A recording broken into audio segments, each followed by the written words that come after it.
you can't Niba? So you pretty much flow with the goal. I come to the right place then. Post Rolls Jiu Jitsu podcast. Welcome back to the, what's the name of this podcast? The Jiu Jitsu Post Rolls podcast. The Post Rolls Jiu Jitsu podcast. And I'm Nick Angeloni. We're here with Miles Lucas and Josh Liu. Thanks for joining us. Thank you for having me. First time on a podcast, so really very excited. Except his own, right? Except my own. You have your own. Always been the host, but never sat in the other side. So. Yeah. What? Well, we're not really hosts. You know, we just last time we did a fight companion. We were setting up a TV and kind of get a stream working, and then the guest, myself, and one of the guests were hooking the whole thing up. Miles sat right there. Oh my god! Just sat and watched the whole thing. Somebody's got to hold down the host spot. So, and your podcast is BJJ Help, 1-800-BJJ-HELP. Yes, and that's not a hotline. That's a podcast. It's a podcast. But people can call in. No. I don't know what happens if you call in. I actually never tried. Yeah. So there's no number? There's no number. Oh, there needs to be a number. You know, Yeah. I should probably Probably get it. figure that out. Yeah. Dude, you could get it could be like a long form version of you seen those Show Your Roll tapes? Oh my No, god! I love haven't. those. So Oh really? good. No. Do you follow Show Your Roll on Instagram? I know. Do they make gis or something? Oh my God, you're the They best. So he friends of the podcast at home. He is a white belt. Yes. Okay, who loves jiu-jitsu, and that's why you've done what you've done. But yes, Show Your Roll is a key company. who Show Your Roll? Quite prolific. My lord. And showed all the rest of the key companies how to market their stuff with batches and make some. I mean, people have closets full of hundreds of Show Your Rolls, and they save them like Bitcoin. And they go up in price. Show Your Rolls are kind of like how Jordans are, where they come out with a gi and there's only X number of gis, and so people kind of like the same as Jordans, like they wait for a gi to drop and they sell out real fast. And Wow, then no some way. of them go up in value, not all of them do, but That's crazy. This is so fun having you here. We can just start at the beginning and just teach you everything about jiu-jitsu. So no the idea. year was 1992. Okay. And there was a guy named Hoyce. Damn, I wasn't even Skinny born guy. yet. Shit. So I have a question for our guest. If Yeah. you're not going to ask yours. Oh yeah, I didn't even get to it. Damn it. Can I ask mine? Yeah, please. Okay. So Josh, Yes. don't lie to Miles. Okay. So we trained, right? Did you take a cold or a hot shower? I took a cold shower. Nice. I had to. I'm coming on the Post Rolls podcast with Miles, and I thought you were going to ask what kind of Asian I am. Oh my god! Why did you think that? I was Because he always leads with the race card. You've been watching our show. I was actually going to ask, what was it like growing up as Yao Ming as your father? That's how I got so tall. Actually, yeah. It's everywhere I go, I stand out amongst my people. So. I mean, that was a government experiment where they put his parents was the tallest man and woman. No in way. I'm really sure. I wouldn't I'm be really- surprised. You're Yeah, really sure? I'm really I'm positive that I'm 90% sure that that's true. I wouldn't be surprised. Can I guess? Are you Chinese? Half Chinese, yeah. Okay. Oh, what's the other half? Guess. What would you guess? It's not Filipino. You're way too tall for that. Dutch. You're half Chinese and Dutch, you monster. I'm gonna say Korean. Everybody guesses Korean. Actually, that's the most common guess I get. But I'm half Chinese, half Taiwanese, which is basically Chinese. It's the same thing. Yeah, but well, you Taiwanese over people here. would be angry if I said that. As it wasn't Andrew Schultz that was like, oh, when someone was like, oh yeah, no, I'm Taiwanese, and he's like, okay, so you're about to be Chinese. Right. Or I think he had a joke where if they went to war, like, how could they tell who was on which side of the Oh, right. Yeah, they do shirts there was for something like skins. that. Yeah. Yeah, that's right. That's right. Is it Taiwan? No, what's the one that was like? Is it Taiwan? It's like divisive. There was like with a guy from the the WHO like wouldn't say the name of the country. Remember that? This was like during COVID, and like someone on MSNBC was like, oh, so what are things like in whatever? What's the name of this? It's like another one of those places that, like China, like Was it is Hong like Kong or? this is like that is China, and then they're like, no, we're not. It's probably Taiwan. Is if it? I were to guess. Oh, Yeah, okay, yeah. yeah. Maybe. Yeah. Anyways, I actually pride myself. It's one of my very few skills, but I kind of pride myself on being able to tell Asians apart. Really? Yeah, pretty good at it. All right. That's pretty. Except for today. That's a skill. No, for I sure. got Chinese. No, he got Chinese. Oh, Yeah. that's true. That's Yeah, pretty yeah. good. When I did my 23andMe, it was like 99.9% Chinese. Oh, nice. I had Oh, no man. surprises. I was like, Yeah. God, Man. damn. Purebred. Mine was just zoomed in on a tiny town in Latvia. It was like, Whoa. yeah, Really? just, yeah, it's nothing. Okay. We're just inbred, just Latvians. I've never done one. I'd like to find out. Shout out to Legion instructor Andres Brunanowski. Okay. He's also Latvian. Oh, really? One Latvian brothers. Whoa. Brotherskis in the world. There's not a lot of us. It's a tiny So- country, right? Yeah, it's pretty small. It's, Dude, he is actually your broski. Yeah, that's right. Broski. But yeah, he's super cool. I can't wait to come in and take some more of his classes. I used to take his classes. Oh, okay. Tell us, I'm kind of curious about your journey. Where'd you start jiu-jitsu? Where are you at now and stuff? Yeah, so my journey started, so I grew up in church, and we had a church counselor who, during the summer, he bought a few mats and then would start teaching us wrestling and jiu-jitsu on Saturday mornings, and I was probably 12 or 13. I think we only did it for like a summer, and so that was where like the seed was planted. And then Awesome. let's see, then I think it was maybe sophomore year of college, I went to a jiu-jitsu class, was listening to Joe Rogan and Jocko Willink and all that. You Pretty better. interesting. So then I went to a jiu-jitsu class, and that day it was gi. They were teaching judo throws, and then I paired up with a friend, and I just got thrown so many times. I think I bruised a rib or something in my side. Yeah. So I never went back. And then, That's a bad way to start jiu-jitsu. With Doing- throws? With hip tosses. Yeah. Yeah, that was my first class. My first time going to a school. So it was not a judo school. It was a jiu-jitsu school. But they were Jiu-jitsu school. showing hip tosses. Or Yeah. hip throws. Yeah. I'll tell Yeah. a tiny story about that. With my cousin, who I tried to get in jiu-jitsu forever, in St. Louis, goes to a Gracie Baja school, and first class gets paired up with a big guy. They're doing hip tosses. I've been trying to get my cousin into jiu-jitsu forever. He goes without me. He goes to this place. He gets a concussion so bad he's has to be in a dark room for 2 weeks. What? Guess what? He didn't sign up there. You don't say. Yeah, you're kidding, right? Yeah. Did he ever sign up anywhere else? I would imagine I wouldn't train again. No, Yeah. You're like, this is ridiculous. Yeah. I have a pretty hard stop rule that if anyone ever comes to try class and throws up, they 100% of the time don't sign up. And I have had that happen, I'm going to say 10 times. Wow. 10 Wow. times. And throws up What? on the mats or in the bathroom? I've had someone throw up all over the mats before. Like projectile. Professor runs a tough class over there at Prism. So, I'll tell you what. I free think. week at Prism Jiu-Jitsu. Yeah. In case anyone's, Yeah. I'll tell you what. The majority of the people that feel like they're going to throw up don't even make it to the sparring. And my opinion is that they're just so nervous. Yeah, for sure. I've had several. I actually had this one situation. It was me. It was a small class. It was like a 10:30 class, which you were just at, which is pretty small. But at that time, it was very small. Like me and maybe one or two other people, And this young college couple, came to try a class, a college age couple, and they came to try a class. The other guy in the class was like, is Vadim that you met. He's like, 6'11" or something, and I didn't realize he's that tall. He's not. He's not. super tall. He's He's tall. probably He is 6'3". Yeah. He's a good training partner, too. Yeah, He's not for sure. He's a little intimidating, but he's a good training partner. Yeah, sorry, I burped into the mic. When you burp into the mic, you burp into everyone's ears. Right. That's and great. burp Yeah. over here. And So- instead of saying sorry, just say get some. Right, yeah. That's right. That's from Lloyd Irving. Podcast. So, anyways, these two try the class, and then before the warm-ups are done, this kid went to throw up in the bathroom. The guy. The girl made it through the warm-ups, but then now she has to drill. It's a wrestling class because they didn't know. They just showed up. Now this girl has to drill double legs with 6'3" Vadim, and then just me. So it's just like this young teenage girl and then two men, and she's like trying to tackle them. You know what I mean?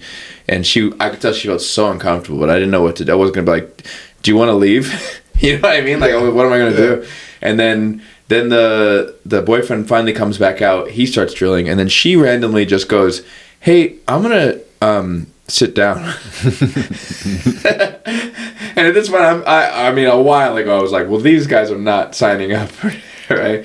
Just get this fucking class over with." It was so awkward, and then I felt bad for Vadim too because he had to train with him, you know. Right. And so she sits down. The guy then starts training with Vadim, and then we get into sparring, and he goes very light. And it was just situational sparring too, which is much easier cardio wise. Yeah. And he does, I think, one round, and then he was like, he basically was just like, "Hey, I think that we should maybe just get in better shape and come back another time."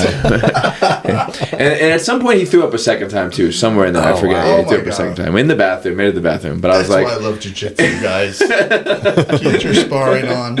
I mean, it's awesome that there's some protocols. Gracie University has an amazing program that doesn't let you spar for until you get your blue belt. So it could be over a year.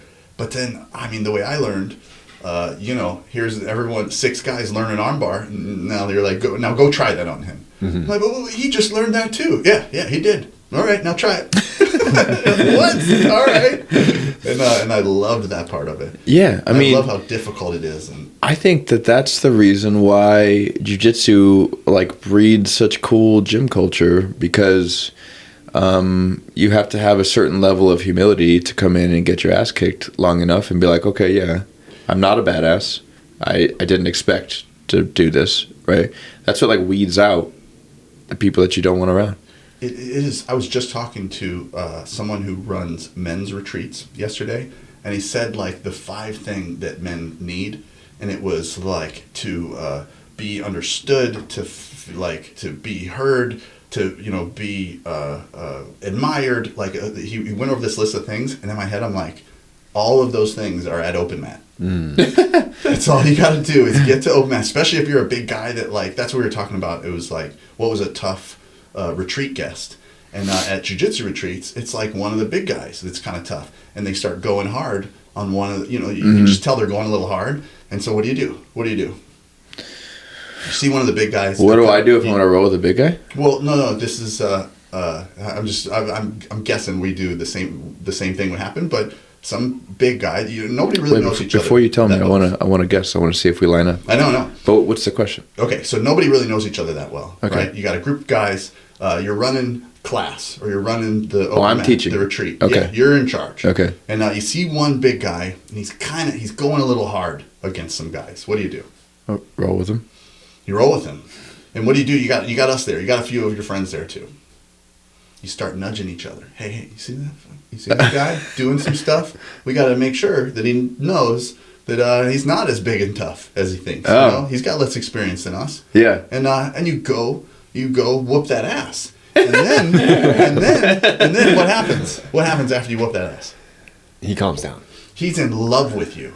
He is like, I haven't had a good ass whooping in so long. He's like, that's what I came for. I feel fantastic. We feel fantastic. We bond. He's been seen. We tell him, man, you're a big guy. You did some good stuff. Even though I whooped your ass, you still, we're still proud of you and what you've done. And then this amazing bond happens. It sounds like a prison rule type of thing. You show up, you take out the biggest guy. It does sound like a prison. There's some similarities, but I guess my point is that there's some similarities for sure. But it's all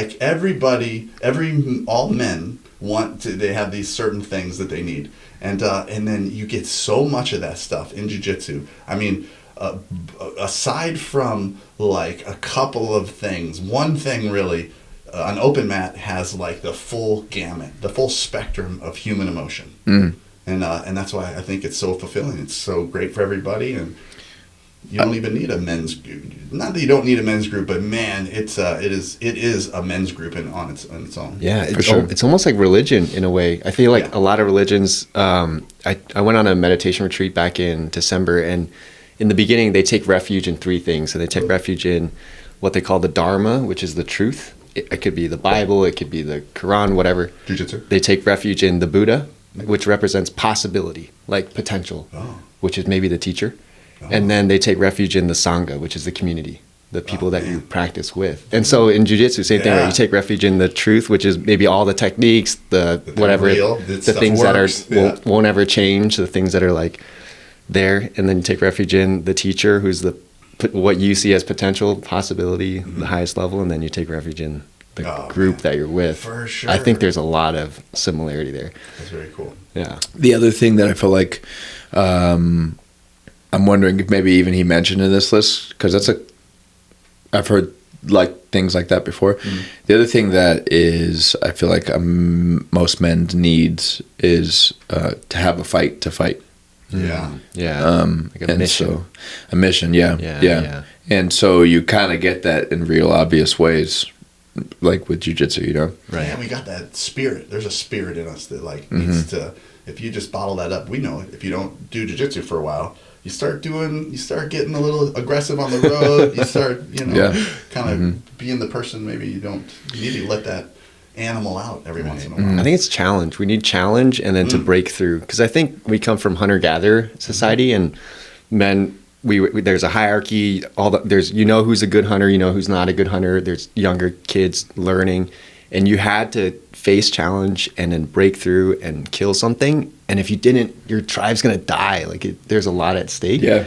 And so I think from hunter-gatherer, I think that shapes a lot of like masculine and feminine dynamics and how we are as men, and challenging each other and growing together and on the same mission. And in society, we have a real lack of that. Yeah. So I did... a real what? A lack of it? Yeah. Yeah. So with my kids, when they turn 13, we have to go do something hard. That was what I decided. So I told them about in South America, they would wear the glove of 100 million fire ants, and they would get stung. Oh, God. Right. Have you ever heard of that You're story? going to do that? Well, I told them, if you guys don't come up with something, that's what we're doing. Oh, no way. So I'm like, you better come up with something good. Because, what if they called your bluff? Would you get the fire ants? I think I would have to. So I came up with something. And we just climbed Mount San Jacinto over in Palm Springs. Nice. Oh, nice. It was so good. My first son, awesome.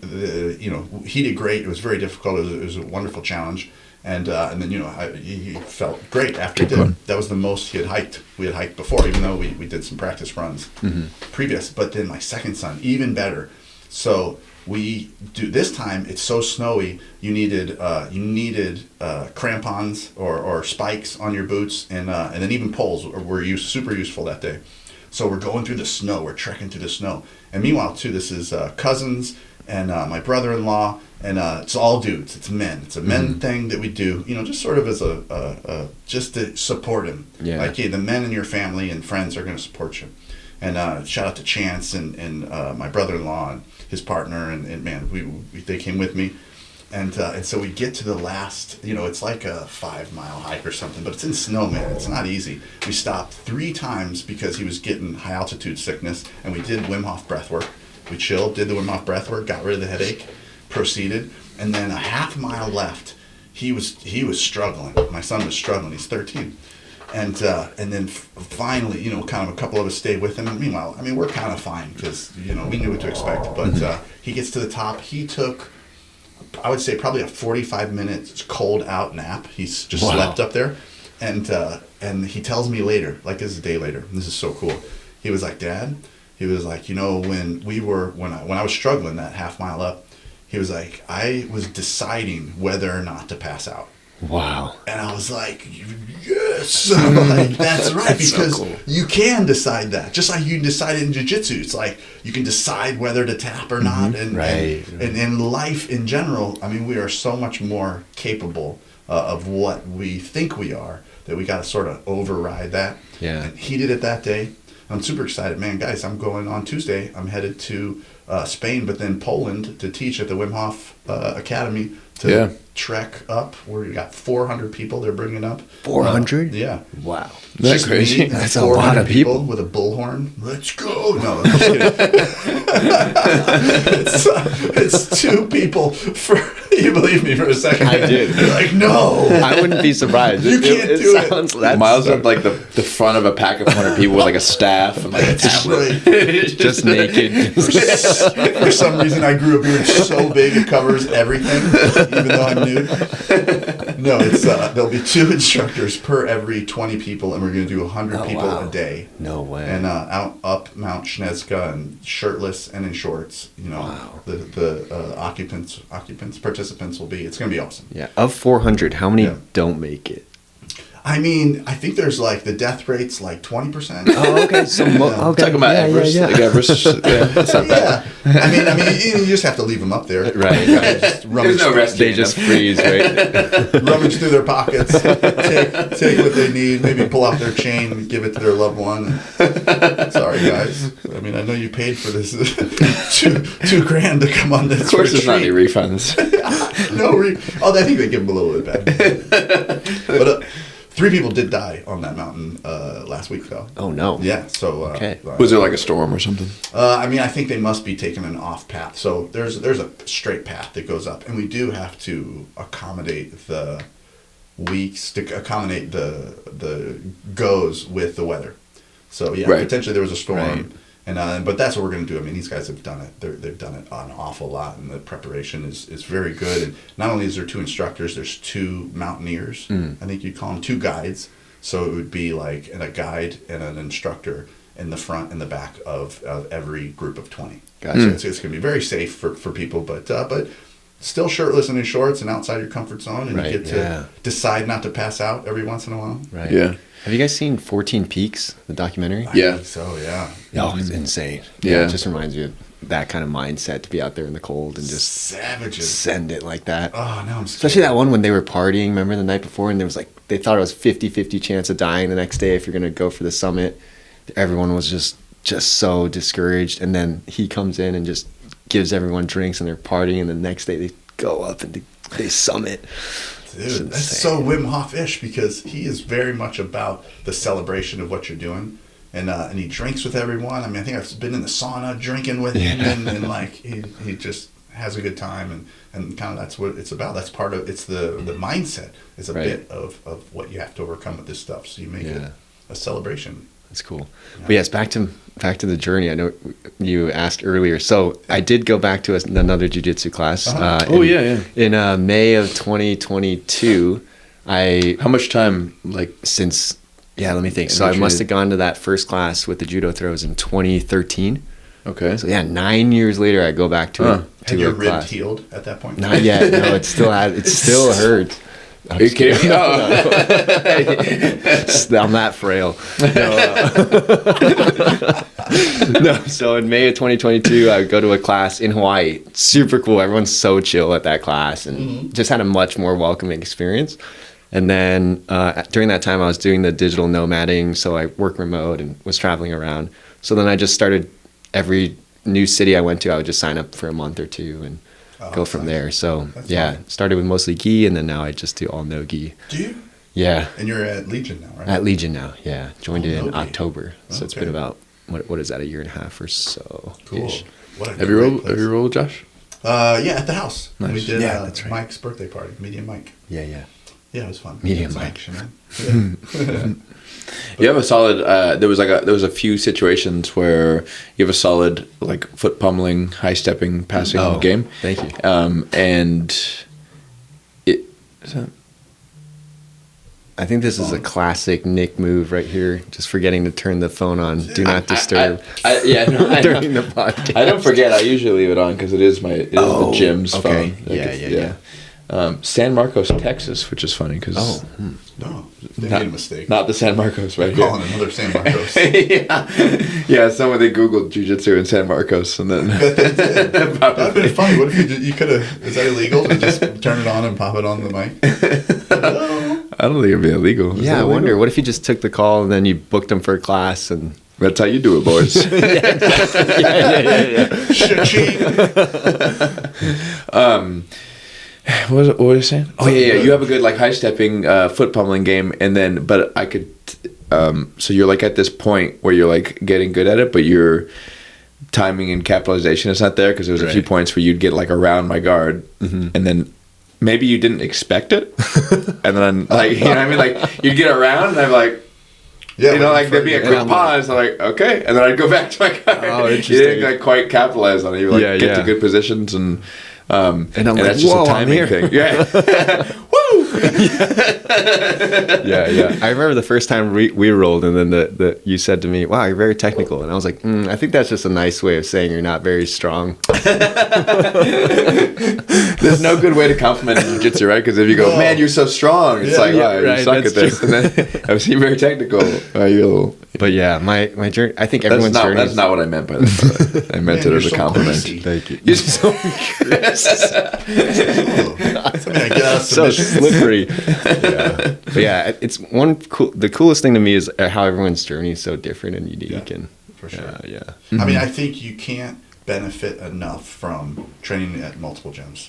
Because Yeah. the more bodies, the better. I actually just added to my because we rolled at Prism, so new gym, and I have a list of all the new gyms I've been to because I've traveled so much, and I think I'm getting close to 20 different gyms now. Yeah, some in Europe where like it's a class in German, and I'm like, that was so cool. I don't speak any German, but you know what's going on, and you can train with people, and it's fun to connect that way. It is, yeah. I've been over to Germany training too in Hamburg. Cool. Yeah. And, Okay.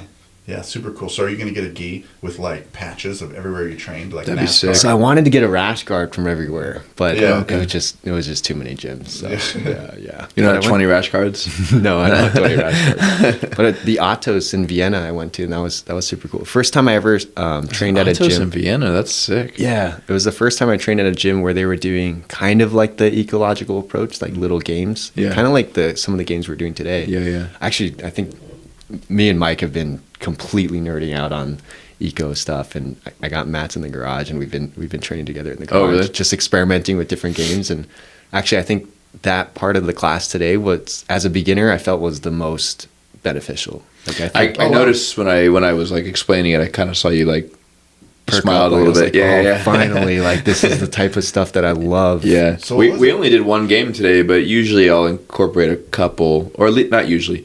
Lately, I will incorporate a couple of I like games that in a game class. too. It was like turtle, and then you had a couple win conditions of like getting the knee or a foot inside, and then the bottom person not having the ability to win, but just to like prevent that. Right.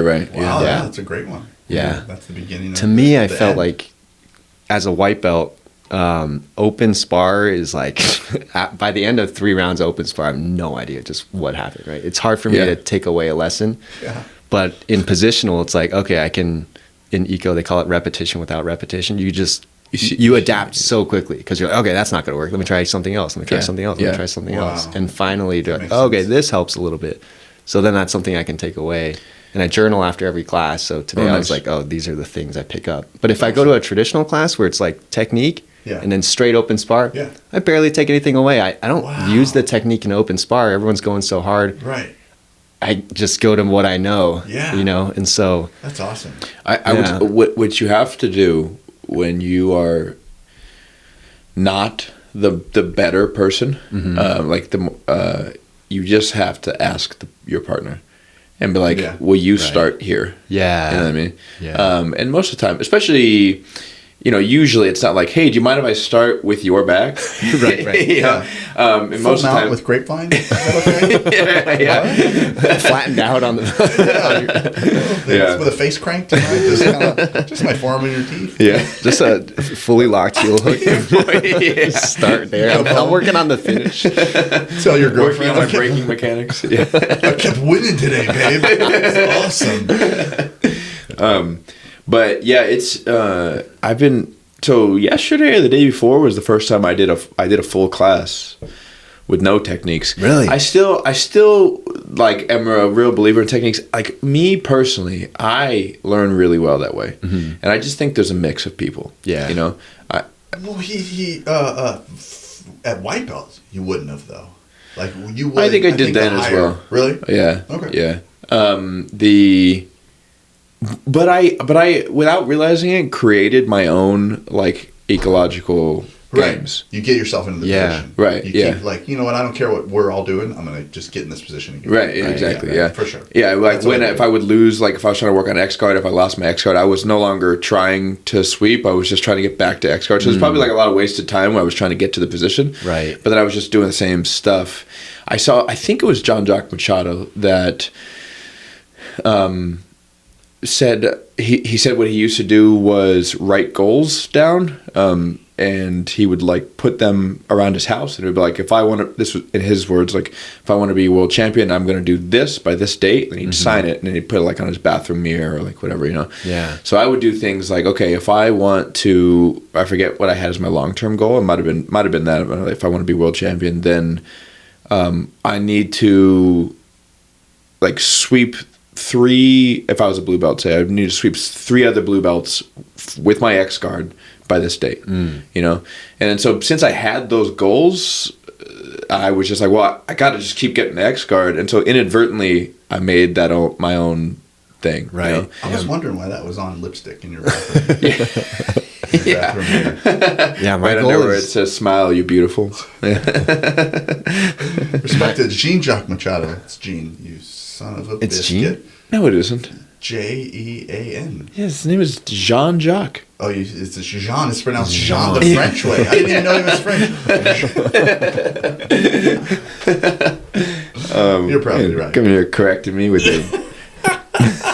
You're probably right. My bad, John.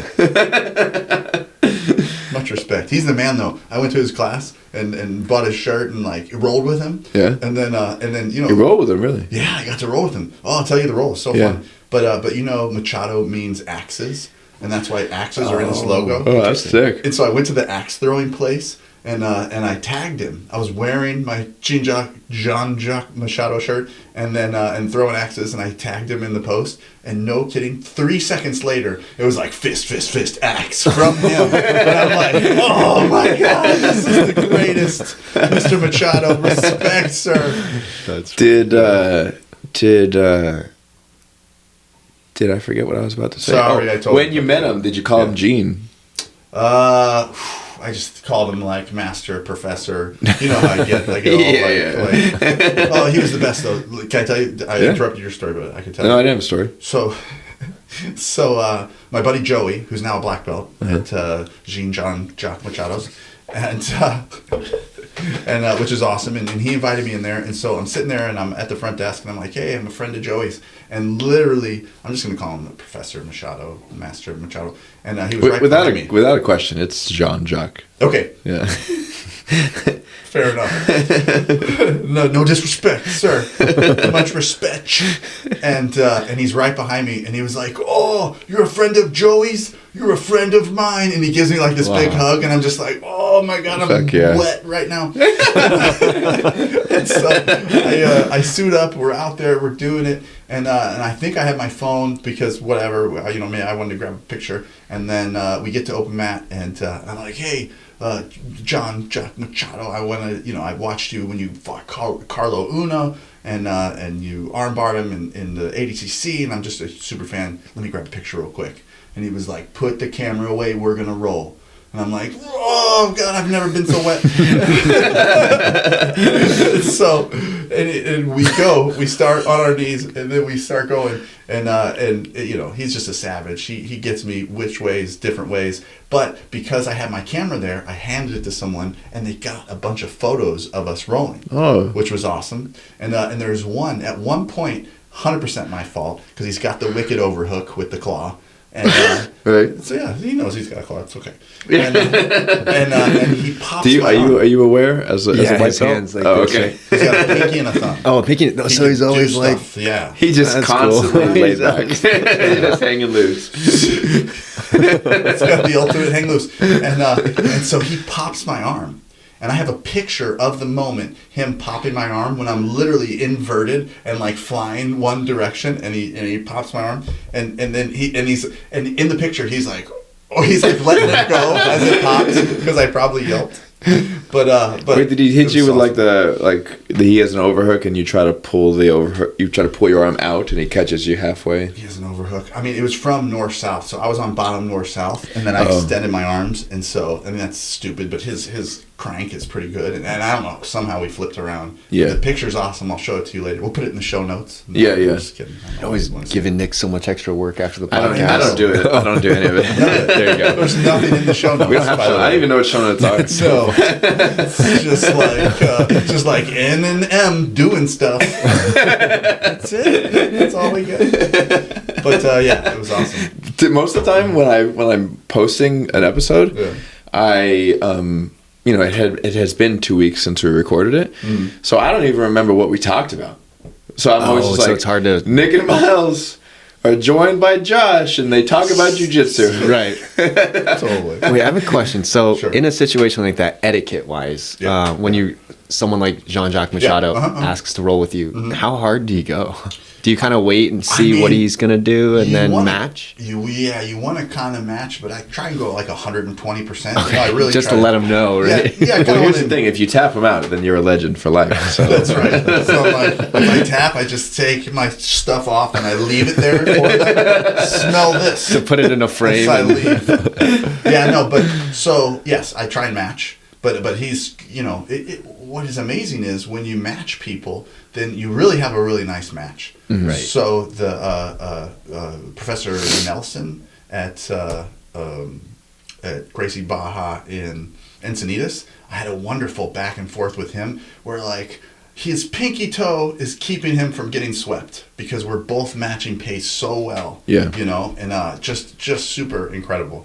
But and I did. So I turned it up after he popped my arm. Which, if I could have my arm popped by anybody, I was not mad at all. A couple weeks, it was fine again. But I turned it up a little bit and I swept him. But homie that was taking pictures stopped taking pictures. And Sure. I did sweep him. And what was awesome, because everyone was watching. Because there's a new guy here and he's rolling with Professor. Were you a black belt at the time? Yeah. It wasn't that long ago. Oh, nice. And then I did hear the crowd yell out. Some gal in the crowd was like, "Oh, nice sweep!" Because I did get the sweep. But I think he knows. He felt my again pressure, and it's just a little bit more and everything. But what a crazy, incredible experience. And he's a super athlete for his age and everything. Like he is no slouch at all. He is actually, I think, probably for his age, he's like one of my inspirations. Because if you follow him, you listen to his posts, he is really about keeping your health and your life and everything in order for you to stay on the mats for as long as possible. How old is he? I think he's like 160. Wow. Yeah. And he looks fantastic. Looks great. Six-pack. Yeah. He's in his 60s, right? I think he is, yeah. He's a red belt, or a coral belt. Yeah. A red belt? Coral belt. I don't think you... Yeah, I don't know. Miles, you're getting older now. You got some white in your beard. Do you you. ever think about when you have to stop doing jiu-jitsu? I have to stop. So I just Because does realized that today- scare How old are you, 'Cause Josh? I'm 29. Oh, okay. So I can pull off these. You're getting old. But, no, seriously, because I thought you were much younger, and I was like, you're not old I know. I enough to look ask like that I'm question. in college, but because I started getting back pain, and I'm like, I gotta take care of my body because if you don't, like, it's gonna be bad. So, and The we're secret all is just mortal. don't stop training, dude. Yeah. Just never stop. Okay. But I'm wondering, one day I know I'll have to either stop rolling hard or stop This is rolling what you entirely. do. So I just realized I'm 46 today. Have you I was tried- hanging out Today's with your someone. birthday? Have you tried to? No. I just realized that I am 46 because I thought I was 45 or 44, and then I actually Googled it, and I'm like, oh my god, I'm older. I can't believe what happened to 45. I thought I should have done something cooler, but I did the Jiu Jitsu Lifestyle Summit with Huron Gracie. I was an instructor there, which was awesome, and we did these evening time talks about Helio Gracie and what he would do. And so what he would do, which is awesome, it's super cool. I mean, he's a lot of our inspiration. He would get on the mats, and this is in his 80s. This is in his, I think, in his late 80s. Wow, And that's he would cool. say, "Mount me," and then he could basically tell anybody to do anything that he wanted. And then I think Huron would even say in the background there, like, "Take it easy on 89-year-old Helio," and then they mount me and he'd say, "Try and choke me," in my broken Portuguese, and then he would defend the choke for a minute and a half, 2 minutes, and then he would do it, and then he'd like push you off him and be like, "That's right," and like the fact that you couldn't choke him in a minute and a half, that was his win. Wow. So he was kind of doing ecological learning stuff, Right. and So it didn't take. That's not too hard on your body. You know what I mean? Like your goals like, change, your purpose changes. And I mean, his whole purpose, and still to me, to this is the most important part of jiu-jitsu, is that to be able to defend yourself. Right. So even me, I don't think I've ever shared this in the podcast, but we were doing a drill where you had someone's back already and they get to choke you or you get them off of them. And I was going with a 6th degree black belt. Shout out to Guy. Not a friend of the podcast yet, maybe, but he might be. We'll get him. He'll get there. He's a great guy. He's got to earn that. Guy's a super guy.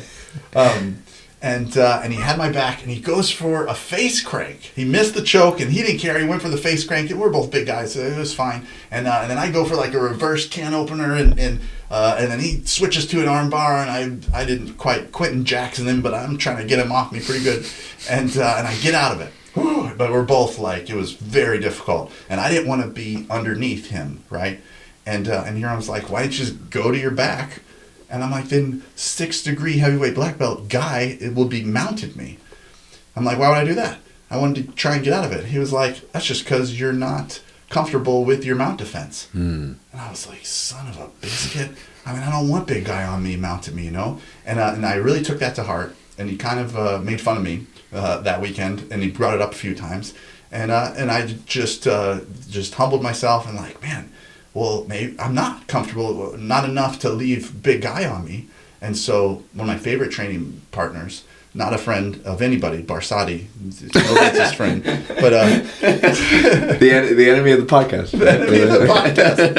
Barsadi is my coach and like training partner, and he's a heavyweight. And if he mounts you, chances are you're done. I mean, and there's people, there's a long list of people that he's done this to. He has 7 world title, heavyweight world title medals.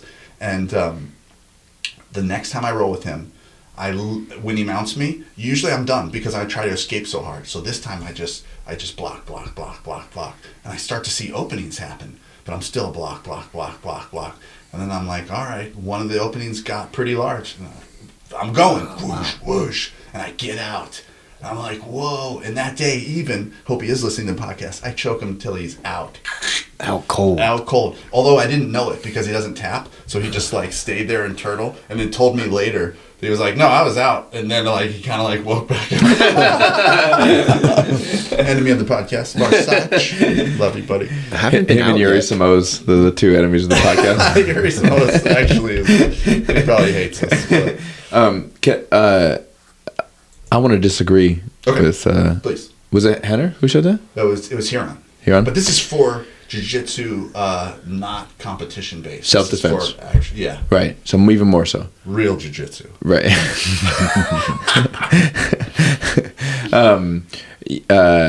Even more so because you told me that story off the podcast before, For sure. and I thought he meant go to your back as in recover your guard, and I was like, okay, maybe, you know, but there's no way that in a self-defense scenario that being underneath mount is a better habit to have. Like, why don't you just let them mount you as opposed to fighting for the top position? Because I don't care who you are. If somebody mounts you, you're going to get punched.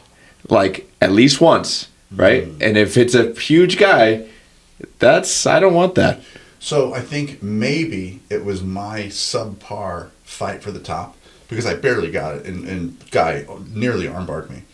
So maybe he saw, like, technically, because I'm Captain Improv. I mean, I can't tell you what happened for most of the Captain Improv. And so, I mean, maybe he saw it was like a really sloppy, it was probably me like looking like I was frantic or something to get out of there. And so, I mean, I think that is, and I learned too more about the Gracie combative stuff, which I knew a little bit, but I thought I knew a lot, but it's very complex. I mean, their system is very complex. And to know literally, they really have a scenario for everything in all the blocks and stuff. And they do a lot of those games. There's a mount game where you usually go step by step and defend the choke from bottom mounts. And it's awesome. I mean, it's the only place I've ever seen it, honestly. But so maybe that's what he was thinking about. But agreed, you would rather be on top than having someone rain down punches on your mug. Yeah, I mean, if someone has my back and I get my back to the mat and now they've mounted me, I would not consider my position improved. I would agree. In fact, Hodger would say that it's worse. Woo! It Right. would be worse if Hodger's on top. Yeah. Who's Hodger? Hodger I'm just Gracie. kidding. Yeah. I knew you were joking. Never heard of her. I know. He was on Lex's podcast Such a making good the episode. yeah making the So good. case that mount is the best position above the back. Do you think it's different in nogi? I think it's different when you're really good at mount. Right. For sure. Because if you look at Hodger's stats, they said this in the podcast, right? That if you look at Hodger's stats, most of his submissions come from the back. Right.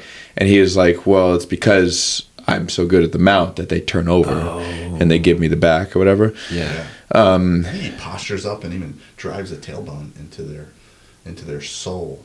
Drives From a mount? tailbone? Like yeah, his mouth's so strong.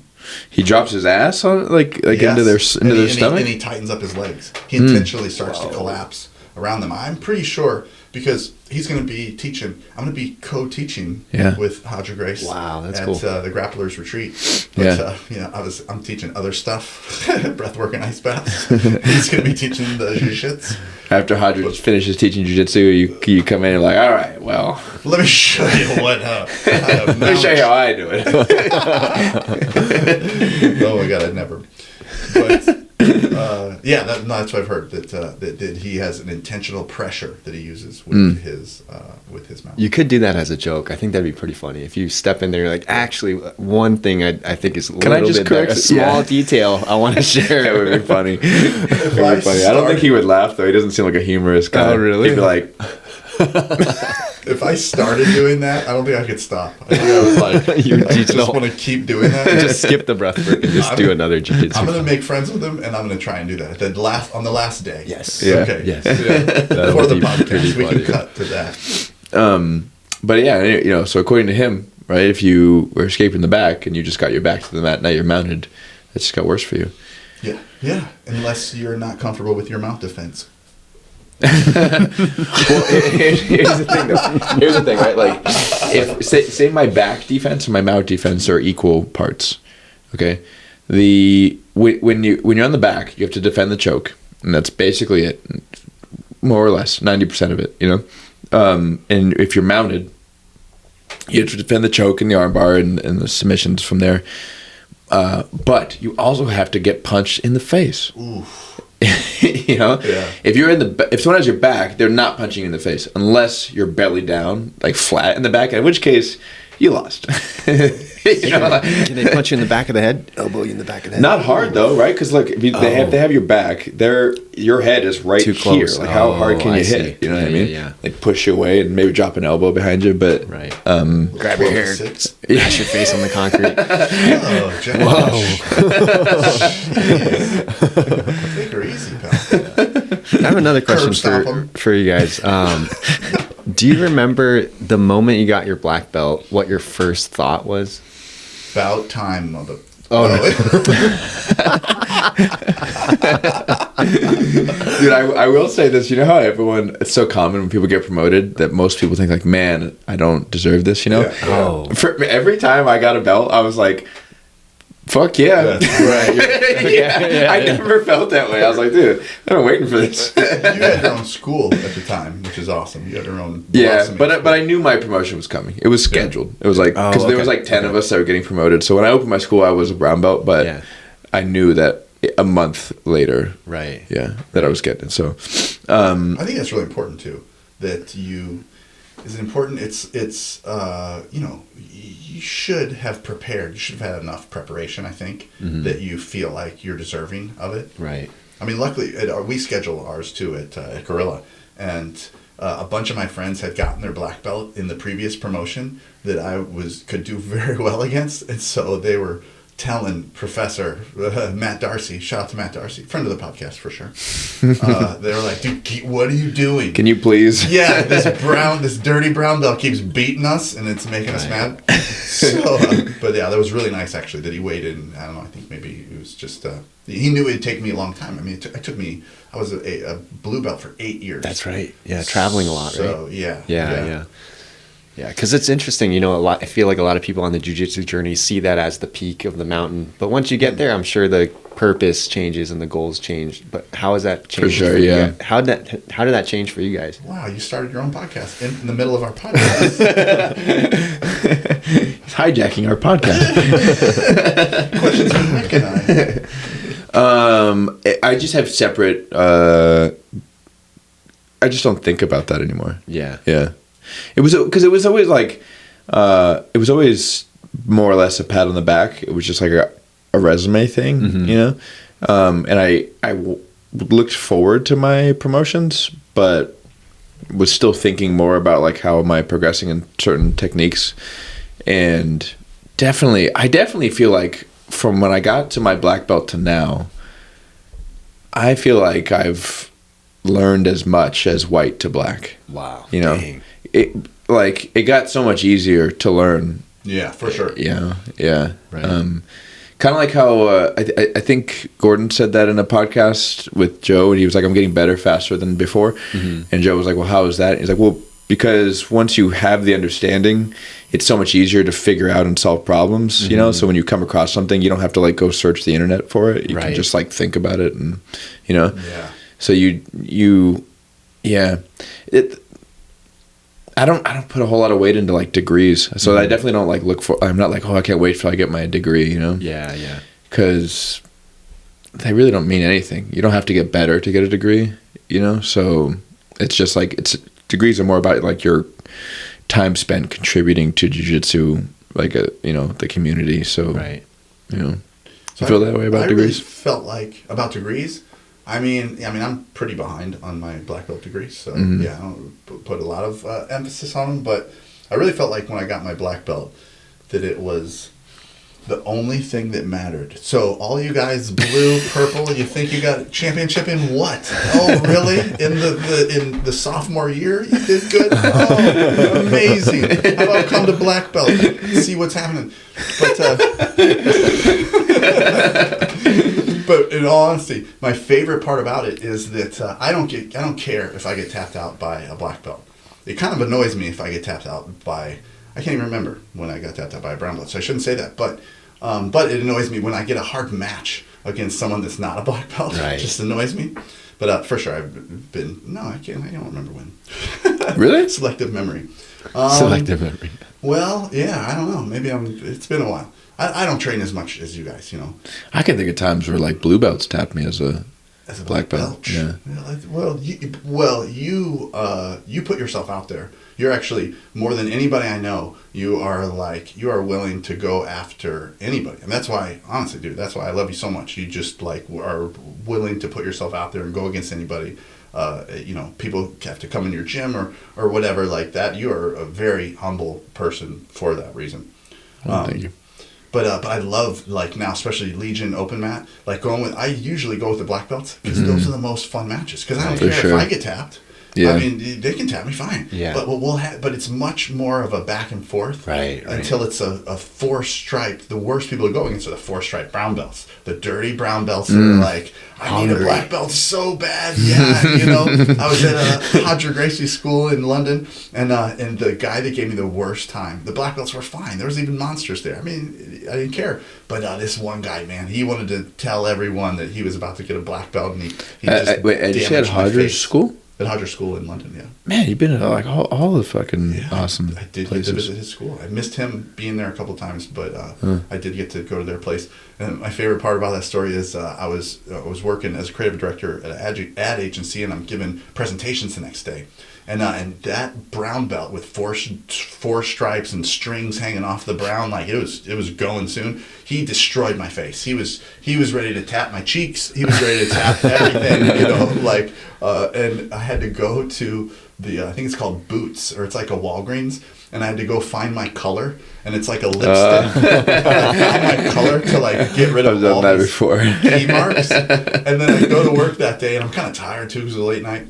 And I go to work that day, and they're like, "Oh man, Miles, you look fantastic today." What? I mean, I nailed my color. Yeah. A gal helped me there, and they're like, well, "You look like so rosy, and like, what's going on?" I told the story. They thought it was great.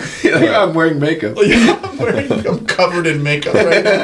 You have no idea the sorrow that lays underneath this mask. But Oh, that's awesome. So you're we were talking about training at Legion, and you don't know if you're ever gonna if you can be promoted. I have no idea because I only do no-gi, so I don't even know if anyone knows or. what do you want them to do? Slip stripes in your shorts or something? Like, what do they do? Just get them tattooed. No, I don't. Yeah, I don't think you give a blue belt, right? That is how you get it. Leave some open tattoos on your wrists. They're Oh, yeah. What? You're not a whatever. Oh no, they started selling the colored rash Rash cards. cards, Yeah, yeah. I haven't gotten one yet, but maybe I will to just let everybody know. Just get a white one and just try it on, stand right in front of your instructor. Just got this new rash guard. No, I feel like I'm probably. I don't know. I feel like I'm still pretty far, but it's who knows. Most people feel that way. I try to not really pay attention to it as much. So as what I do you can. set as goals? My goal, my short-term goal right now is just get to the back and get to the rear naked choke. That I love. That I don't know any other submissions, but that one is I really enjoy. I'm long. I like the body triangle. You're definitely not ready if you don't know any other submissions. Exactly. Yeah. Right. Yeah. So if you're not ready. Yeah, ready for a blue belt? Yeah. You gotta learn. If that's the only one. Yeah, few others. That's not true. I inverted for the first time today against Nick. gross. I told him as it was happening. I was like, "That's my first inversion." Yeah, and I was like, "It was scary." Now he's But no, hooked. it was actually pretty cool. I was stoked. I wrote it in my journal. I was like, "What did I do well today?" I was like, "First inversion." Dang. Yeah. So yes, very far off, I think. So that's a goal. And then actually, I think my like big overall goal is I think like this long path of mastering something like a martial art is I think the process teaches you so much about yourself, and it's like a mirror. And so it's just to learn more about myself while like continually committing to getting better and learning and getting stronger and being healthy and whatnot. So that's the long-term goal. That's why this eco stuff is so interesting, and I've been journaling a lot. And actually, this last week I got journal entries from like 101 of my last classes. Wow. And I threw them into ChatGPT, and I said, "What are the top 3 challenges I'm running into?" And it spit back like in really insightful stuff. What? It was so crazy. It blew my mind. What were the three? The first one is it was like guard retention. The second one was getting out of bad positions, and then the third one was when I'm in like a defensive cycle, finding the openings to go offensive. Normally I'm just like stuck. Like it said, like my most common one was low knee shield, and just like hanging out there, but like getting stuck until they finally pass. And it made sense. I read that and I was like, yeah, that's seems like very white belt problems. Yeah. I was gonna say, as a white belt, you're for your goal to be like take people's backs and choke them. It's a little. Yeah. It might be ahead of where Right. you know the not that you, because I don't imagine that you can do that consistently against the majority of your class, unless you're taking a beginner's class. If you're training with a lot of other white belts, then that makes sense, you know. Yeah. But usually I always tell people like your first goal should be like you can escape the 3 major bad positions Right. against people of similar size and experience, you know. Yeah. That's great, yeah. Yeah. Like mount, if you're mounted. To me, Right. that's the number one first lesson in jiu-jitsu. Yeah, mount, side mount, and back. And obviously, you can't set a goal like I'm going to escape everyone's mount, because you probably won't consistently be able to achieve that against someone that's way more experienced than you. Yeah. But you can achieve it against against other white belts, or maybe you can set the goal of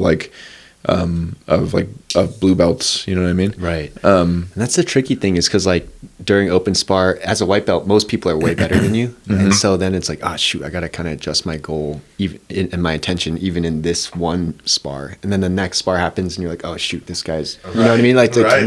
what's my intention now in this spar? So that's why usually I start with that goal for everyone, because anyone can, because if you have this goal of like, I want to work my my high step pass from this guard or whatever, first you got to get on top. Yeah. Right, and you may not be able to do that Right. consistently, and then you got to get them to that passing position, and then force them to use the guard you want to use. But which you may or may not be able to do all the time. So you're going to spend a lot of time not working towards your goals. But if your goal is to escape side mount, for sure you can get side mounted. Yeah, definitely. And then once you, the general like cookie cutter thing is like once you can do that and consistently put people in your guard, then your next goal is to have good guard maintenance. Right. And then if you can put someone in your guard and keep them there, it's really feasible to work on sweeps and submissions from the bottom. Yeah. Because you can theoretically spend an entire round just in your guard. And if your guard gets past, you know how to put them back there. And you have minutes to like work out the sweep you want to work on. Yeah. At that point, if you can do that, you can put someone in your guard, you can keep them there, and you can consistently sweep. Yeah. Then you can work on the top. Right. Because you know that you can, in almost every round, you can at least get on top. Yeah. You know?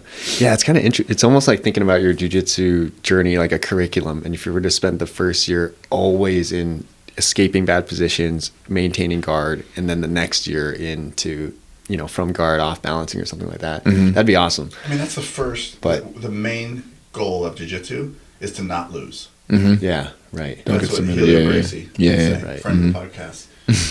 R.I.P. It's kind of a balance though of like working the things I know that I should prioritize, and then like also working things that are fun. For sure, and trying to kind of is. optimizes for like you staying in the game for a long time, and the other one optimizes for like getting better as fast as you can. What's your favorite? What's your fun? It's the back. So I've been a lot of times in open spar. I'll just like, hey, can we just take turns starting from the back? Yeah, but I should equally like, hey, can we take turns starting in bottom side control? And then but that's good, right? Because if you're taking turns starting from the back, then when it's not your turn, you're escaping the back.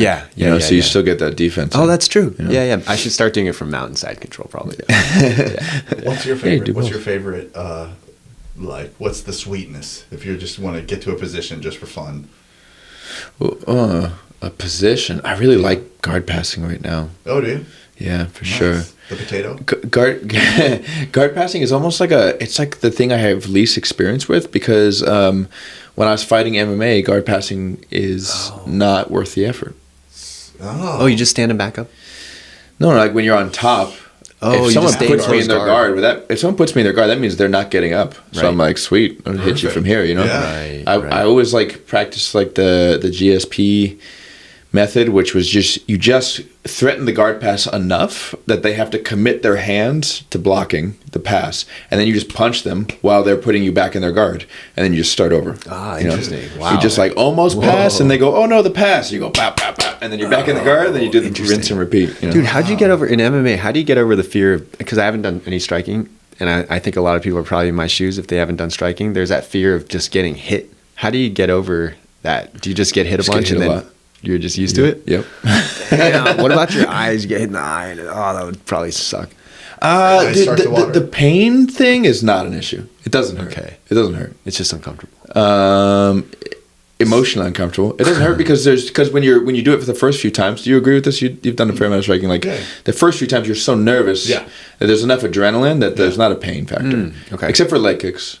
It's like embarrassing. Like I've been on the bottom and people dropped, Dan Henderson style, like straight to the dome, and I'm like, that feels. But I'm like, I'm okay. I'm still with it. That was more just less like, God, how fucking rude that was. Why would you do that? Yeah. That was so rude. I can actually recall like a number of times that I can count on one hand where I took a specific shot and I was like, that was painful. Like that really Drew Dober spinning heel kicked me in the temple one time.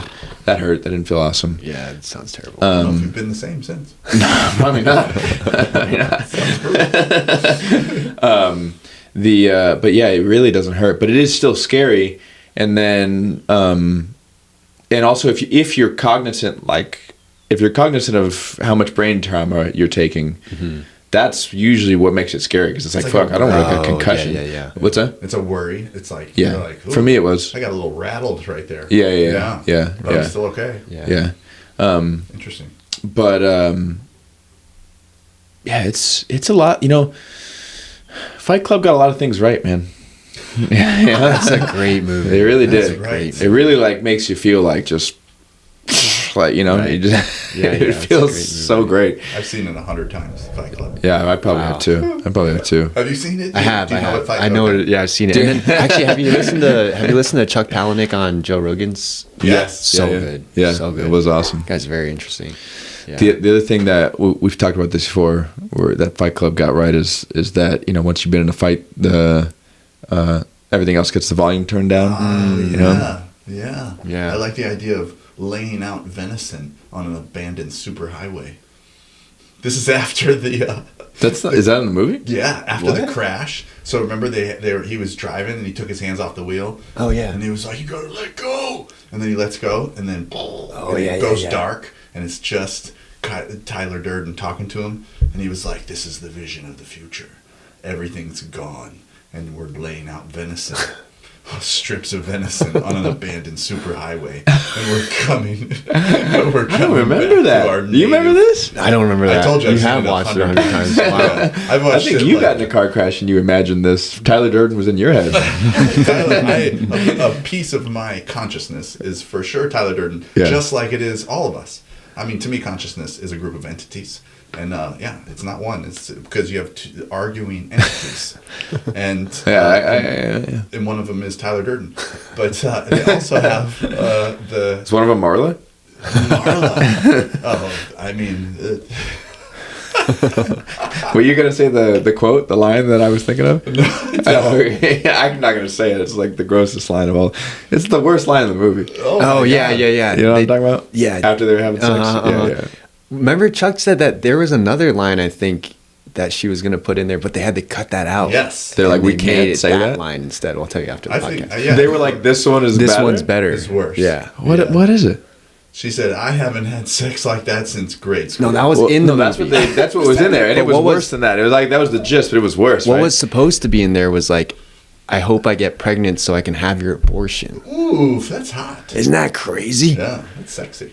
I don't know which one I don't know which one is worse. Honestly, I don't. Yeah. That's so bad. Like, how does Chuck come up with that shit? That is like a dark, like, that's like layers dark. Have you read the book? No, I haven't. It's Is it worth. It's good. Yeah. It's a fast read. Okay. You know what's interesting is like it really reads like a schizophrenic, like I would imagine a schizophrenic person writes a book. It'll like jump from scene to scene, from in the one paragraph, like it'll be talking Whoa. and then it's the next and then it's something else that's happening. But there was no. It's just the next Whoa, sentence. that's crazy. And then it jumps back and I found, I mean, I was pretty young when I read it, so maybe I was just stupid. So you may not experience this, but I found that if I tried to follow it, I'm like, what is happening? And then I just had to like Let it. read, and then I got to the end of the page or whatever, and I was like, okay, yeah. Yeah. Whoa. That's Crazy. super sick. You know what I'm reading right now? I'm reading the original script for Natural Born Killers, No What's idea. that? because Natural Born Killers was written by Quentin Tarantino, and What's Natural Born Killers? whoever produced it, Woody Harrelson and what's her name? Oh my God, have you ever not seen that either? Natural Born Killers is an awesome movie. Is it older? I mean, I'm older, so no, it was pretty good to me when I was but No, but I mean, is it a new release or is it been around? oh no, it's pretty old. Oh, okay. But it's Quentin Tarantino is going through his life, and 10 movies is all he's doing. But that was one of the movies that he never. How many movies has he made? 9. Oh, wow. Wait, Quentin Tarantino has said I'm only making 10 movies? Yep, exactly. And better fucking stick to that. I hope he doesn't have money problems later in life. And just have to do another one. But the original script of and I think it was Martin Scorsese that produced. Scorsese. Scorsese. Thank you. Oh, it says Italiano. I think that he rewrote some of the stuff in Natural Born Killers, and Quentin Tarantino was like, "Take me off of I don't want anything to do with that." Really? And but out of respect for Quentin, he published the original script. Oh, cool. And it's very similar. So I don't know, friends of the podcast that have ever seen Natural Born Killers, it's one of my favorite movies ever. It's like a Bonnie and Clyde kind of story, but super wild. Well, I might watch it tonight. You guys you'll totally enjoy it. It's I mean, it's out of this world. It's just super crazy. Woody Harrelson's awesome in it. I can't watch movies that were made before my childhood, though. So I know you've told me that before, and I would challenge you that you're going to dig this. Is it made in the 80s? I mean, the screen's fuzzy. Put it that way. It's square and That fuzzy. could be Is it 90s. black and white? That could be 90s. Is it black and white? It's not black. It's not the Wizard of Oz. How You son old? of a biscuit. Wouldn't guarantee us The not Wizard that of old. There's Wizard sound. of Oz. Is there sound in it? They do hold up cards for the sound. Is that a problem? You can't just read the cards. There's sound. It's not Charlie Chaplin. Medium Mike told me to talk about chess with you. Oh my God! Really? Do you play? Yeah, you play? Sure, I love chess. Yeah. Really? I didn't know that. Yeah, I want to learn yeah. how to play chess. Yeah. What do you think are the similarities between chess and jiu-jitsu? Oh my God! I love the analogy that chess is like jiu-jitsu. Yeah. Except for everybody has it wrong because everyone's like chess is chess and jiu-jitsu have these like 1-for-1 things. Except in chess, I can't just keep taking your move. Right. You have to Right? take turns. And in Yeah. jiu-jitsu you can, Mm-hmm. which is interesting. And we talk about that a lot, like being ahead of your opponent. Yeah. And I think this is a valuable piece of information for people that are trying to be ahead of their opponent or are learning jiu-jitsu now. The cool thing about being ahead of your opponent is you don't have to know where you're going. So if you go with somebody who's a lot bigger than you, and if you get them in side control and you can't hold them down because they're so much bigger than you, I mean, you could say like they're so much bigger and that's why. But side control is a ride against somebody that's bigger. It's not a pin. Mm-hmm. So if you get into side control, then you switch, then you switch, then you switch, and you keep switching positions. And you watch the guy on the bottom, and he gets caught trying to defend each of the positions, and that's how you become ahead of your opponent. Don't have to know where you're going. You just have to keep moving and make positions a ride. Right. So Do you think that? I think jiu-jitsu is possibly the most complex sport. At least it's definitely the most complex sport that I've learned. But I think that chess is like far more complex. Do you think it's more complex? no, because it's not infinite. Right. Because it's all been, I mean, everything's been played, I think, essentially. And then, you can throw it into supercomputers and stuff Yeah, where that's true. the matchups are different and the rules are more confined, right? The black and the white and the squares where there's so many different body types and stuff Body like types. that. Yeah, Yeah. there's intangible factors. Right. And you can move millimeters, in a certain technique, millimeters this way, millimeters that way. That's Oh like a my whole God. different. There's new moves being created all the time. My favorite is, I've been trying it. I tried it on you last week. You didn't even know it. But is when somebody Guess it wasn't very good. tripods. It's a good move, but I'm not good at it. But when you have their back and somebody tripods, and you slide down and grab the leg. Oh do yeah, like a you knee did. bar You did from go for behind. that one on me. Yeah, Did I you remember. Yeah, for you sure. knew I go Yeah. for that. Oh, that one's like. Mwah, that'd be I a feel like sick honestly, I expression. just it just slipped. Like it wouldn't like. You weren't having it. No, I wasn't like I was like I defended it. It just you reached and your hand slipped and I was like woo. Really? That's funny. I didn't know you realized I was going for that. That one's so cool. I've been doing a similar thing from like the rear triangle. Where like you're behind them with a triangle. Body triangle or No, actual triangle. Whoa. Yeah. Like so you have the back, Mhm. and then you throw a leg over like to trap the hand, but they end up sinking down. So you just lock a triangle. That's what you did to me today. I did, yeah, but yeah. But I couldn't do the shoulder lock because you're too flexible. Yeah. Ooh, Apparently. perfect. It just kept going. See what you just did right there. My arm doesn't do that. Look how far Yeah, back like that you goes. can go Just like, like Americanos Whoa. himself. Can you wash your entire back? No, I I don't know. actually, you Still know what? got a I little probably hole. could because like For sure, you can Yeah. wash your neck with from the underneath But my side. look Yeah. at my right one. My right one's Oh, like look at that. it's not that. Can you grab your hands together? Yeah. Oh my God! Really? A lot. Like I can goals, put my dude. hands. That's goals right there. But I can't do it this way though. What alarms me is Like, it's you bad. said probably, like you just don't. Even though you can wash your back, you're like, nah. I don't know. I'm good. Yeah, haven't you tried? Scrubber? Oh my God! But what were we talking about? What before we talking Chess. about back washing? Oh, the rear triangle. So I've been getting to that position, then grabbing the leg and doing the knee bar. Oh, from the knee leg? bar. With the triangle in there. See, Yeah. You're coming up with stuff. It's terrible. I didn't come up with it. Yeah. So I you didn't have make it up, someone but in a it's- rear triangle, and then you grab their leg. Yeah. What? Yeah. So like the position we were in like earlier. So like if I was Sounds so bad. if I was Sounds so like bad. if you were behind me back here and I was in triangle and then you reached down. Usually I can't get it in no gi because in the gi I can just get a little bit of their pants and then they Right. can feed themselves, feed it into me. But yeah, and then just grab the leg and then pull their foot up over their head. Awful. It's not good, for sure. You got to name it right now so that it's solidified that you made that, created that. So it's a triangle Knee with bar. the knee bar, and then what's that one thing when you have a triangle and you like have a straight little thing a chime that makes it happen? I'm trying to think of a name for it because A you got chime. the straight leg and you got the triangle. So what You does that should mean? call it the prism. I really would like to. I mean, because it's a triangle, right? Nice. Prism. You guys heard it here first. That is the prism. Dude, that works on submission. so many levels. It's like a There you go. multi-dimensional triangle. I've always wanted to name a submission the Italian necktie, and I wish.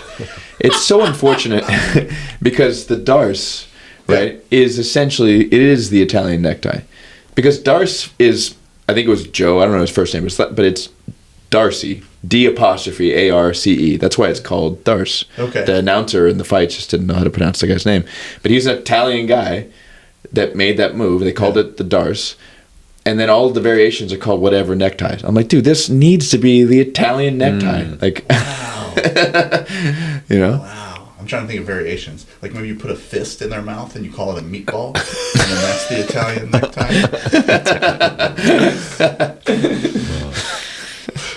It's fun. I have a submission that I have never seen anywhere. Yeah. It's called well, I guess it's the position. It's the crucifix. Oh, yeah. You taught this to my wife. And Respect. Respect, Professor. I had no I idea. taught it very respectfully. No, I was there. It was, I'm a watcher.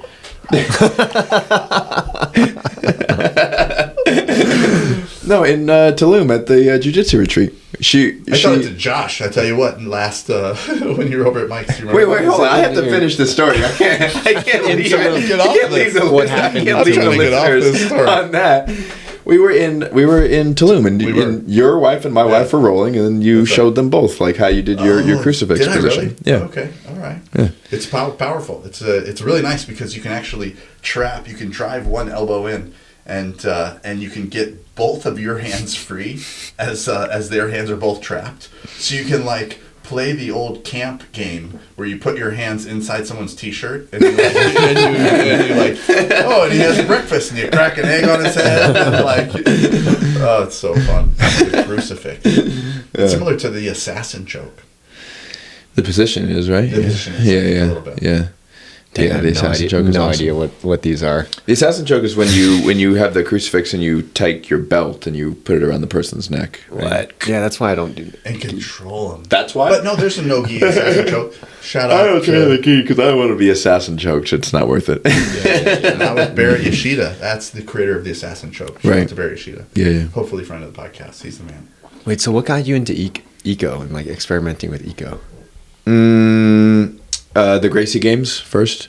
Yeah. So trying to figure out a better way to teach kids, basically, because to teach a 5-year-old an armbar from the guard, a 5-year-old with no jiu-jitsu experience, an armbar from the guard is an entirely waste of time. Yeah. Well, it's only an exercise in focus. Like Right. it takes self-control for them to stop and be like, this move, Right, but they are not going to remember it, and they are certainly not going to use it. Yeah. I would say around 6 is the time where they can start to absorb some moves. So before that, what we realized is like we started taking kids to tournaments and initially did very badly. And then so we were like, all right, we need to figure out a better way to teach these kids. If we're going to have them go to tournaments, we're not doing them a service, Whoa. So we learned I found the Gracie games through 2 kids. Actually, I'm living in their house. Wow, this is crazy. The kids that lived in this house, Yeah. and I rent the house from their dad. And this is Gracie bully proof. Yeah, System. they came to me from after COVID, and they had done the Gracie Bully Proof with just each other and their dad, and they were super good. So I started asking them the questions, and he was like, "We do all these Gracie games, and you play Crazy Horse, and you play." Oh, I have my own names for them, so I don't know what they call them, but we call them Alligator Wrestling. Spider Kid is from them. There's a bunch of games. It's awesome. I mean, that's the best program. It's to teach parents how to roll with their kids. Oh, that's cool. So it's good for every parents. Yeah. So we saw how much that was effective, and then I just through that was like started looking into like, all right, is there better ways to get people to absorb moves? And I just really started noticing like there's a lot of people who you know what kept happening to me? People would go, "Hey, I saw this move on YouTube. Like, check this out." And I'm like, dude, not only have I taught this move, but I've explained it one-on-one to you before. Hey, Josh, right? You should have learned And that's the that. thing. I think that's the thing about sometimes with drilling. There's not a live resistance. There's no emotion in there. You know, you're repeating it, and so sometimes it just kind of slips out. You know, just disappears. Sorry, go. The amount of YouTube videos, the amount of information that's out there, I feel like as a person just starting now would be very difficult, because there are a lot of jokers out there showing these moves against partners that aren't resisting, and they're saying that there is this. Of course, there is infinite moves because there's infinite variations, but I would say that the stuff that I see online, for sure, over 50%. That's not going to work, right? And I would say even because they have to make a video that has to be novel, so it can get a certain amount of views, right? You know, if they're making the video to begin with, and that stuff's fun too. But to think that that's going to be effective against somebody like grabbing you by your neck when you're on the ground and saying, "No, we're not going to do that right now." yeah. How about that? Yeah, for sure. That's the number one defense right there. Just grab someone by their neck and be like, "No, whatever that movie just learned. No, we're not going to do that. Right now. And I'm just going to stay on top." Yeah, it only works if they're participating in it. Yeah. So then all the kids started doing better tournaments. We've done better every single tournament since then. And then that's like a study right there. Our most and then our most recent tournament having been our best one. So we took 7 kids. We got 3 golds, a silver, and a bronze. So we got 5 medals. Wow. The 2 kids that did not medal, one of them just turned 6 years old in a 6 and 7 year old division. Oh, man. So she probably pound for pound might be the best kid. Like cool. One of them. She's she's at the top for sure. Pound for pound, she's really small, but she's such a beast. That's awesome. But it just everyone in her bracket was literally a head taller than her. You know, Dang. She was in their weight class, beast. But they were just so grown, so much more coordinated, you know. And so she didn't medal. And then the other kid also, he competes. I think his parents want him to compete so that he has to face challenges and more like life things. But he's not aggressive. He also doesn't care that much. So that's huge. Yeah. You have a drive that's in everything. I'm about to go coach lacrosse here in a minute. Yeah. And I'd love to ask you a question. But before we go, that drive is something. It's very difficult to teach. Maybe only somebody very close to you could sort of light that fire on you. I don't want to say it's impossible to teach. Sometimes it feels like that, but man, you got to get somebody close to you that trusts. You know, that has a good relationship with a kid to be like, listen, you know, you got to do this or that, or we're going to take away this or that or something to light that fire in somebody. Yeah. So yeah, it was super effective. Yeah. So like of the kids, I felt like that were in a fair matches, and then and that wanted to win. They all did really well. Yeah, that's awesome. Yeah. I mean, the class we took today was awesome. I mean, I've been to a lot of gyms now, and one of my favorite classes for sure. Oh, nice. Yeah, not just blowing smoke. It's the eco stuff. I literally feel like we are at the beginning of a revolution in this sport. Wow. And I that's the most exciting thing to me is watching all this science come over to our sport that's been implemented in all these other sports already, and we are literally at a revolution, and you're seeing it with your kids, and I think you can see it with adults too. It's really going to separate schools, I think, because it's much harder to teach. It takes so much more thought and effort. Yeah. I still teach moves, and I still have to do open spar, and a lot of that is because, like I said, some people learn better that way, myself included. And I definitely know people. I definitely have students that I can teach moves, and they're like, "Yep, got it," and then they can do it in the role, you know. But it's also it's difficult to run a general population class all the time in eco. It's much harder to notice your improvement because you can't be like, oh, there was a move that I used to not be able to do and now I can. You know, so it's far more difficult to know. You know, the biggest compliment I get from his gym, from students, because I'm just a student at his gym at Prism Jiu Jitsu in Escondido, that the environment that you create. That's really like, as people are walking out the door and I'm kind of like chatting with people and stuff, and people have gone to the gym, it's like, man, I just really like it there. It's like, it's super clean, you know what I mean? It's like, it's no fluff. And you know, it's all about jiu-jitsu exclusively, and it's really cool, and it's neat to hear that too. It's like, man, I don't care what everybody else is doing, man. It feels super nice to be here.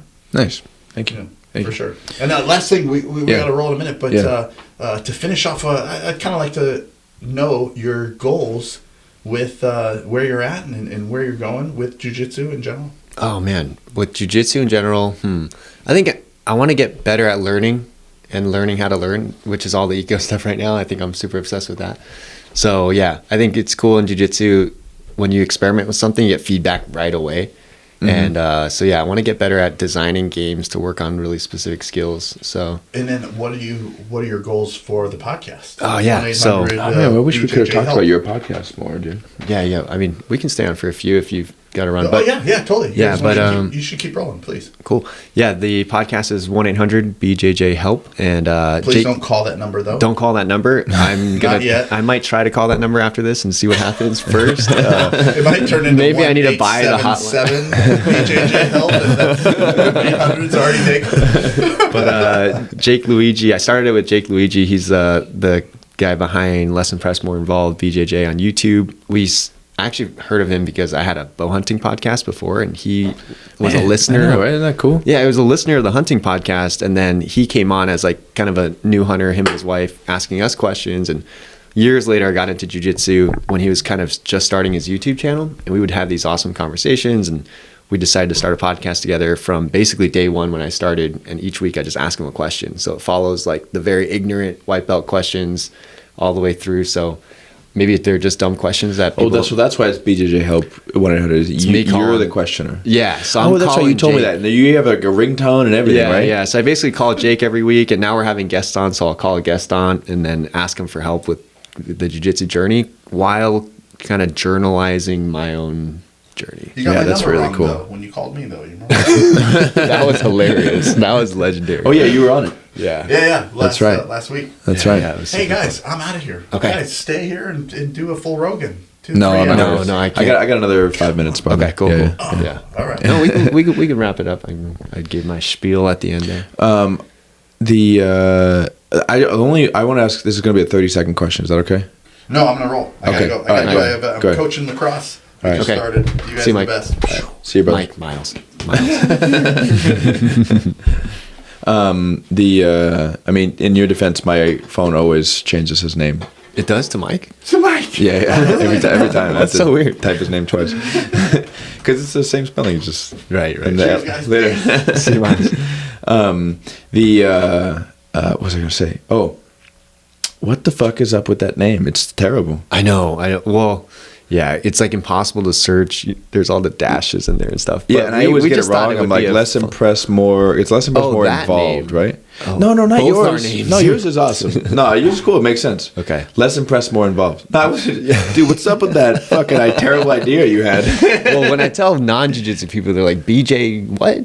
What are you talking about? No one that doesn't listen to jiu-jitsu is going to be looking for that. That's true. But yeah, less impressed, more involved. What is more involved? Also, what's less impressed? That means. So it comes from, and Jake, I think I've told this before, but it comes from I'll try to re-share it. But basically, have you read, or there's a book called Green Lights by Matthew McConaughey. And there was a chapter in that book where he talks about when his dad died. And he said when his dad died, the whole world became flat. As in before, he used to put people up on pedestals and look at them up here, put people below him. But after his dad died, for some reason, everyone just came to eye level. And he said, I'm not going to be impressed anymore by all these people. I want to get more involved.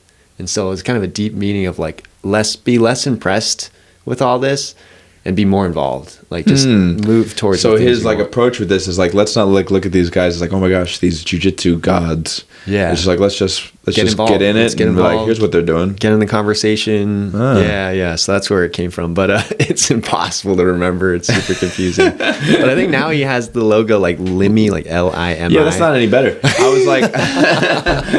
was like, trying to tell. I'm always telling people about this. I always tell my students like, you need to watch this YouTube channel. I think it's the best jiu-jitsu YouTube channel out there, and that his I haven't had any experience with this database, but I think it's going to be huge. Probably more huge probably equally as huge for coaches too. Like if they're trying to game plan for the students and things like that, you know. Anyways, I was trying to tell someone, I'm like, less impressed, more, and then I was going to say the acronym, and I was like, Limi? No, that's not easy to remember either. It's not like it's like, oh, spear, like it spells a real word or something like that. Yeah. His Shield. database is crazy. Yeah, Like you it is. search any move or whatever, and it shows you all the matches that have that move in it with Right, a timestamp. You can go look at it, and then there it links resources to like games you can play to work on the move, or really? Or the instructional. And they're still building it out, and he's spent months manually entering games and typing the sequences. And Really? they're group sequences now. You can say close guard. You can see everything close guard, what's happening. You can see. Well, he manually did it? Yeah. You can see all the submission stats, different weight categories for ADCC. What are the most common submissions? There's a ton of stuff in there. The UI needs a little bit of work. Like when you first go in What's there, UI? you're like you know how user it interface? looks. Yeah, It's yeah. like, well, this doesn't look like a pretty easy to use app yet. But all the functionalities in there, it's pretty interesting. How much does it cost? Oh, I don't remember. I think it's $12 a month or something. Oh, like that. easy. Yeah. Outlier database. You can look that up. Yeah, that's super worth that. It's super interesting. Yeah. He's in Hawaii, huh? Yeah, he's in Lanai, which is like a tiny little island. Right, yeah. And there's one jiu-jitsu school there? I think there's one jiu-jitsu school there. It's at like a Buddhist temple, and like he just puts the mats out, or maybe they just let him use it or something like that. And Is there a black belt? There's a black belt there, and his wife is a brown belt. And I think they kind of run it. And Okay. then Jake teaches a few times a week, and he'll go in the morning and teach as well. Oh, he teaches too? Yeah, he's been doing all eco for like the last year, just experimenting around. Oh, really? Yeah. Yeah, game design is difficult. Oh man, yeah. That's why it's so hard. Like when I have people teach class for me, they're like, oh man, they will like say like it seems difficult to them to be like, oh, I gotta like come up with these moves and then remember how to explain them. Right. I'm like, once you've taught for like 6 months, you've kind of taught all your moves.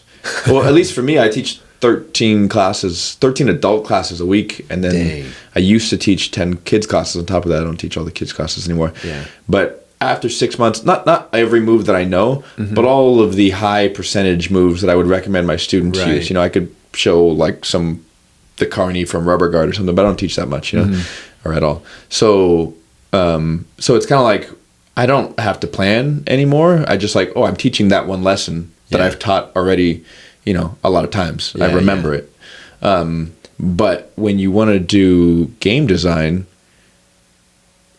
I imagine there's the same learning curve. Probably after several years, you're like, I remember the games for this position. Right. But then if you want to be good at it, like it's got to keep changing too. So, because as jiu-jitsu evolves, you know what I mean? And I guess like the meta changes, at least for advanced classes, it'd be difficult. Right. For beginners classes, you could probably narrow that down to 20 to 50 games.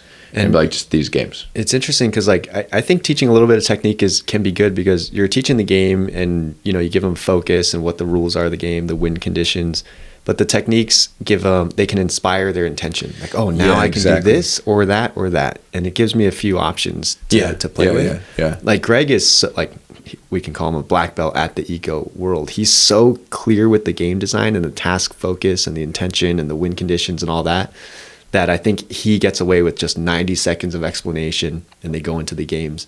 But then some people start to game the game and all that. And I don't know, there's having people switch partners can be good to do that, it seems. And so I don't know, there's a lot in the to game it. is definitely like all sports and jiu-jitsu included, like no matter what rule set you're in, there's just some way to like kind of abuse the rule set that doesn't necessarily apply to the pure like jiu-jitsu, Right. you know.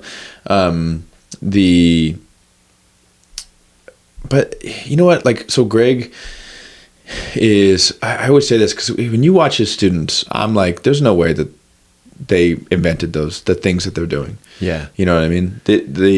Like, you know, they're doing very recognizable moves that have complex high numbers of steps, you know, and they're doing them all with some varying degree. And it's like, I'm sure that the games gave them the skills. At the very least, they saw somebody and they were like, I could replicate that. Yeah. You know, so like, they call that the reverse classroom model. Have you heard of that? Yeah. Like Lachlan with Submeta, a lot of his students will go learn techniques online and then try them in class. So I think the game it creates the environment to like encourage certain skills to emerge. But when you look at all that stuff online or teach a technique in class, that can inspire their intention of like what I'm going to try in this game. Right. So if I know in class we're going to work turtle games, then maybe before class I can be like, oh, these are a few things that can inspire my intention. But I won't learn anything just by watching. I got to at least like try it. And see if it's effective or not effective or how. I was gonna say earlier when you were talking about moves going in one ear and out the other. Yeah.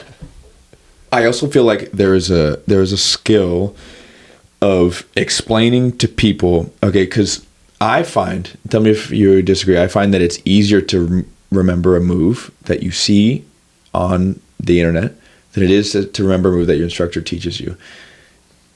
Like if you see a move on Instagram, Yeah. I feel like a lot of people will come to me like, oh, I saw this move, and they can just show me. Whoa. You know what I mean? Okay. And I feel like it's that way too. And this is my theory that's based on absolutely no science.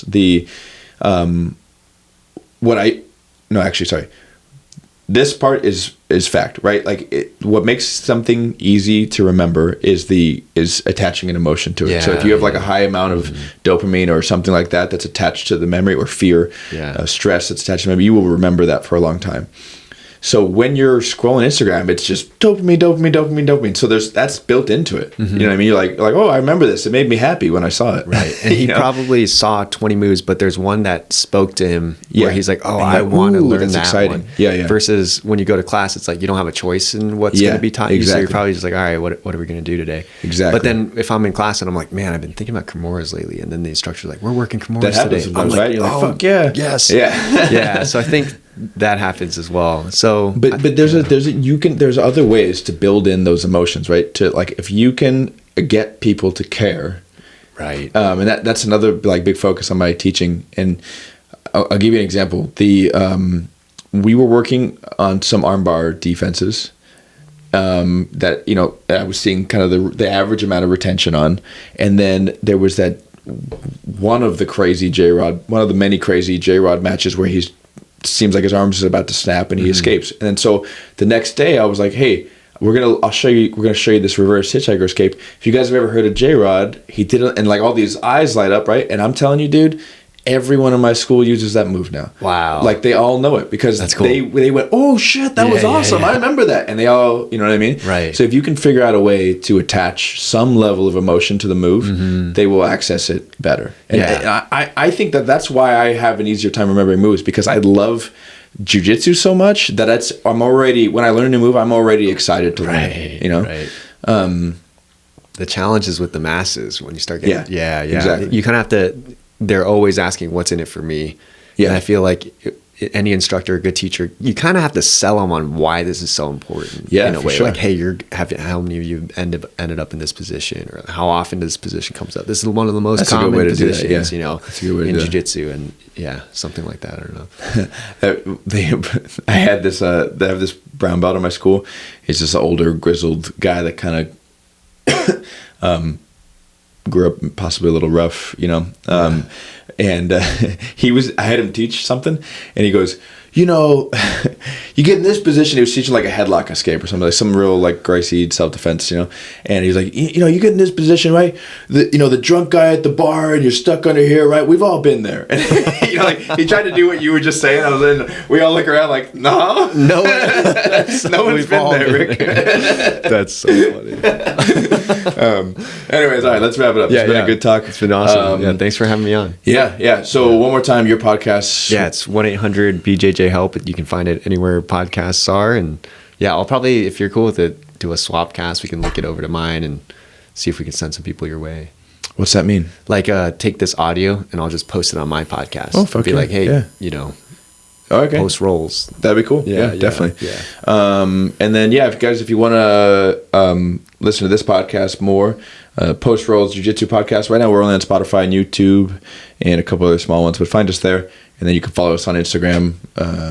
And I think that's about it. And if you're listening, leave a review if you like the episode and want to hear more. Oh, leave nice. a 5-star You're a review on professional. your Spotify link, or give a like on YouTube. Yeah, you know, it's a please do. free way to help the podcast. I'm sure Nick has spent a lot of money investing in this and time, so that's an easy way to help the podcast. Is Nice. just give a like or a review. Thank you. Yeah, stop being freeloaders, guys. All right, we're out. Cool. See you guys.